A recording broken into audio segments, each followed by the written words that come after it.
आपण बघू शकता गेल्या 15-20 दिवसापासून टोमॅटोची लागवड सुरू झाली आहे. परंतु ज्या ठिकाणी पावसाचा डम्पिंगचा आणि निमेटोड वेल्टिंगचा प्रॉब्लेम आहे, जे शेतकरी टोमॅटोची लागवड करू शकत नाहीये, तर त्या शेतकऱ्यांसाठी आपण एक सोल्युशन घेऊन आलोय. नमस्कार, ओम गायत्री नर्सरीमध्ये आपले खूप खूप स्वागत. गेल्या काही वर्षापासून आपण टोमॅटो ग्राफ्टिंगचे रोपे इथे ओम गायत्रीच्या माध्यमातून शेतकऱ्यांपर्यंत पोहोचवतोय.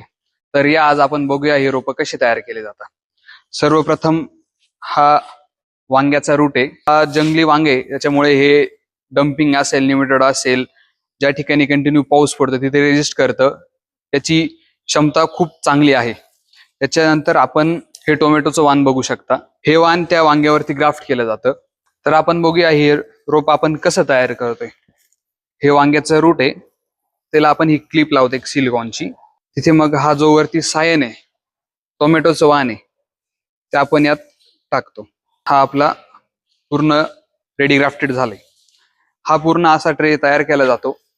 याला आपण कंट्रोल क्लायमेटमध्ये ठेवतो. 8 ते 9 दिवस हे ऑब्झर्वेशन मध्ये असतं. नंतर याला हार्डनिंग करतो आपण.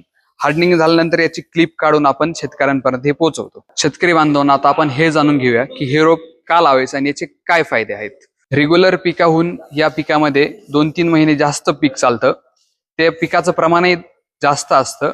हे रोप लावल्यानंतर साधारणतः तुमचं 2 ते 2.5 महिने पीक उत्पादन जास्त येतं, ज्यामुळे शेतकऱ्यांचा खर्च कमी होतो आणि उत्पन्न वाढतं, ज्यामुळे शेतकऱ्यांचा फायदा होतो. तर शेतकरी बांधवांनो, तुम्हाला देखील या प्रकारचे ग्राफ्टेड रोपं पाहिजे असतील तर आजच संपर्क करा ओम गायत्री नर्सरी. धन्यवाद.